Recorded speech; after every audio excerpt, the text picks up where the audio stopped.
বাস স্ট্যান্ডে এলে কি করে তুমি? আমি যখন ছোট ছিলাম আমার ভাই মেলা দেখার নাম করে। তুই এখানে একটু দাঁড়া, আমি আসছি। ঠিক আছে ভাই, তুমি একটু তাড়াতাড়ি আসবা, আমার খুব ভয় লাগছে। আরে ভয় কিসের রে পাগলা, তুই এখানে বস, আমি এক্ষুনি চলে আসবো। তুই সে আমার হারিয়ে যাওয়া শাহিদ। আয় বাবা, আমার বুকে আয়।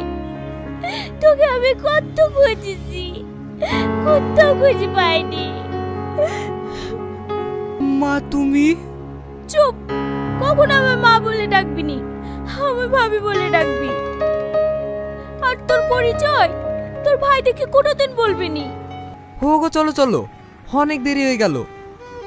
তোমাকে একটা কথা বলবো। কি কথা বলো? চলো না, এই ছেলেটাকে আমরা বাড়ি নিয়ে যাই। কেন? আমাদের বাড়িতে তো একটা কাজের লোক দরকার।